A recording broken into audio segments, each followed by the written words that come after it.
Zero Dark 30. Navy SEALs are on a top secret mission. Their target, America's most wanted, Osama bin Laden. Baik, bismillahirrahmanirrahim. Assalamualaikum warahmatullahi wabarakatuh. Perkenalkan, nama saya Atar dari kelompok 6 mata kuliah PGAS bersama 4 rekan saya, Raffi, Adam, Ripai, dan Nabila. Di sini kami akan mempresentasikan tentang perang melawan teroris dan kematian Osama bin Laden. Ini saya akan menjelaskan latar belakang, yang mana peristiwa 9/11 pada 2001 secara signifikan mempengaruhi kebijakan luar negeri Amerika Serikat dan wacana keamanan internasional perang melawan teror yang diperkasai oleh Presiden Amerika, yaitu George W. Bush. Berfokus pada ancaman yang ditimbulkan oleh Al-Qaeda, aktor luar negara, dan menggunakan kekuatan militer dan intelijen untuk mempertahankan dan meningkatkan pengaruh global AS. Pembunuhan Osama bin Laden pada tahun 2011 di Abbottabad, Pakistan, melambangkan kekuatan dan kemampuan hegemonik Amerika Serikat. Paper ini mengkaji respon Amerika Serikat terhadap masalah keamanan nasional dengan menggunakan perspektif realis tentang hubungan internasional, dengan fokus pada tindakan operasional dan alasan strategis di balik pengejaran Osama bin Laden sebagai bagian dari politik global pasca 9/11. Penelitian ini menggunakan metodologi studi kasus dan teknik kualitatif untuk mengkaji kebijakan luar negeri AS dan menyoroti teori realisme untuk menyoroti negara sebagai pemain kunci dalam sistem internasional yang anarkis. Paper ini melakukan analisis kritis tentang bagaimana negara adik kuasa mempertahankan pengaruhnya melalui penerapan narasi keamanan dan kepemimpinan. Kerangka teori, pengertian teori realisme. Teori realisme dalam hubungan internasional menekan pentingnya kekuasaan dan kepentingan nasional dalam sistem internasional yang anarki, di mana tidak ada otoritas yang lebih tinggi dari negara. Negara dianggap sebagai aktor utama yang berhak rasional demi keamanan dan keberlangsungan hidupnya. Konsep utama realisme, yang pertama ada anarki internasional. Tidak ada otoritas pusat sehingga negara bertindak secara mandiri untuk melindungi dirinya sendiri. Yang kedua, negara sebagai aktor utama.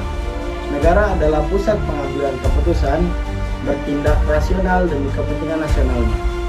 Yang ketiga adalah kepentingan nasional. Negara berupaya menjaga kedaulatannya dan kekuasaan tanpa didasarkan pada moral atau ideologi. Yang keempat, kekuasaan politik. Persaingan di antara negara untuk memperkuat militer dan pengaruh politik guna menjaga keamanan nasional. Yang kelima adalah keberlangsungan hidup. Tujuan utama negara adalah bertahan diri dari ancaman eksternal melalui berbagai strategi, termasuk aliansi dan operasi militer. Relevansi teori dengan topik yang kita bahas adalah keputusan Amerika Serikat untuk mengejar Osama bin Laden sebagai upaya mempertahankan keselamatan warga negaranya, mencerminkan logika yang realistis.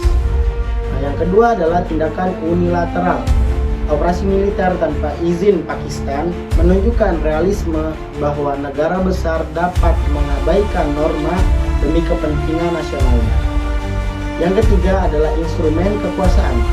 Perang melawan teror digunakan untuk memperluas pengaruh Amerika Serikat di kawasan yang lebih strategis. Yang terakhir adalah kerjasama selektif. Realisme menunjukkan bahwa kerjasama internasional tetap didasari oleh kepentingan nasional, seperti dalam kasus yang ada di Pakistan. Pada tanggal 11 September 2001, Amerika Serikat mengalami serangan terorisme besar yang dikenal sebagai peristiwa 9/11 atau Selasa Kelabu. 4 pesawat komersial yang sedang terbang di wilayah timur Amerika Serikat dibajak secara bersamaan oleh 19 anggota kelompok militan Al-Qaeda. 2 pesawat sengaja ditabrakkan ke menara Kemrar World Trade Center di New York yang menyebabkan kedua menara tersebut runtuh dalam waktu kurang 2 jam. Pesawat ketiga menabrak Pentagon, markas besar militer Amerika Serikat di Virginia. Sementara pesawat keempat jatuh di sebuah lapangan di Pennsylvania setelah penumpang berusaha melawan para pembajak sehingga gagal mencapai target aslinya yang di Washington DC. Sebagai respon, Amerika Serikat meluncurkan perang terhadap teror dengan menyerang Afghanistan untuk menggulingkan rezim Taliban yang melindungi Al-Qaeda Dan kemudian Khalid Sheikh Muhammad ditangkap pada tahun 2003. Sementara Osman bin Laden ditemukan tewas dalam operasi militer Amerika Serikat pada tahun 2011. Meskipun Al-Qaeda mengalami kemunduran, organisasi ini masih aktif sampai kini. Kemudian tak hanya itu, serangan 9/11 juga meningkatkan kejadian Islamfobia. Banyak muslim mengalami diskriminasi dan intimidasi, dan bahkan kekerasan baik secara verbal maupun nonverbal. Mereka sering disudutkan dan sering dicap sebagai teroris. Walaupun Islamfobia sudah ada sebelum kejadian 9/11, namun peristiwa ini juga menimbulkan ketakutan mendalam bagi komunitas muslim di Amerika Serikat. Meskipun Al-Qaeda mengalami kemunduran, organisasi ini masih aktif hingga kini. Dari peristiwa ini terdapat di berbagai aspek, mulai dari keamanan politik hingga hubungan antara agama dan budaya. Oleh karena itu, penting untuk memahami peristiwa ini agar kita bisa belajar dari sejarah dan mencegah terjadinya tragedi ini di masa depan. Pada bulan November 2009, Barack Obama dilantik sebagai Presiden ASN ke-44, di mana ia menggantikan kepemimpinan dari George W. One democratically elected president leaves office, another democratically elected president takes over office, and the transition is beautiful. Obama menyatakan akan melakukan strategi global war on terror dari di mana itu adalah melawan terorisme. Perbedaan antara Obama dan Bush adalah perintahnya untuk penjara Guantanamo dan menarik pasukan AS dari Irak. Keputusan Obama invasi difokuskan pada Pakistan dan Afghanistan, di mana alih-alih perang di Irak dan Afghanistan, Bush sangat mempengaruhi dalam penggunaan kekuatan militer melawan Al-Qaeda, di mana penggunaan ini juga Obama membawa konsep smart power dalam mengadukan kekuatan perang dan udara.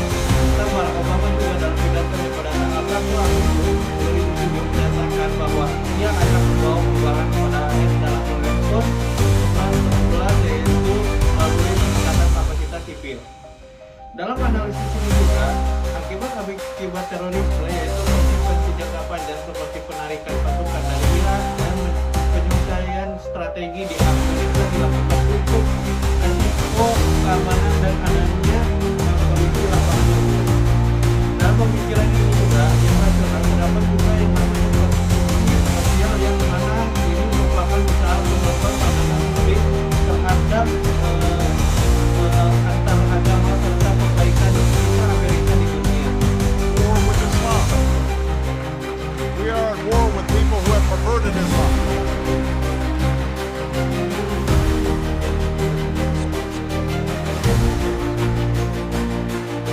Terus melalui diplomasi dan kerjasama bilateral pada Presiden Barack Obama itu merupakan penolakan naratif teroris yang berkaitan dengan Islam penggunaan dalam teori realis mengenai masalah yang melawan teroris itu sehingga berhasil membunuh Osama bin Laden yang mementingkan keamanan nasional yang menjadi prioritas utama bagi serangan teroris.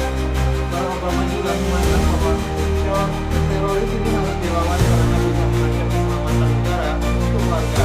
Teroris itu juga dikelompokkan sebagai dari Al-Qaeda dan ISIS yang dimana dianggap langsung sebagai ancaman eksistensi dan kepentingan vital Amerika Serikat sehingga harus diatasi dengan segala cara yang efektif.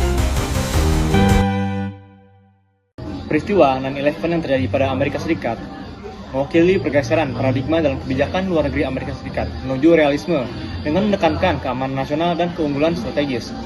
Reaksi pemerintahan di era George W. Bush yang dikenal sebagai perang global melawan terorisme berupaya mempertahankan keunggulan Amerika Serikat dalam tatanan internasional. Dengan menggunakan aksi militer di Afghanistan, Amerika Serikat mengadopsi strategi kesatuan daripada bergantung pada organisasi multilateral seperti Perserikatan Bangsa-Bangsa. Ini adalah proyeksi kekuatan Amerika untuk mencegah ancaman dari masa depan serta respon terhadap tindakan terorisme. Kebijakan luar negeri Amerika Serikat masih menganut premis realis. Terlepas dari sikap pemerintahan Barack Obama yang lebih dikenal liberal, dianggap defensif, invasi dan intervensi memicu pertentangan dari pemain non-negara yang menggarisbawahi sifat tatanan global yang kacau dan tidak dapat diprediksi. Teori realisme hubungan internasional sangat didukung oleh respon IS terhadap serangan tersebut.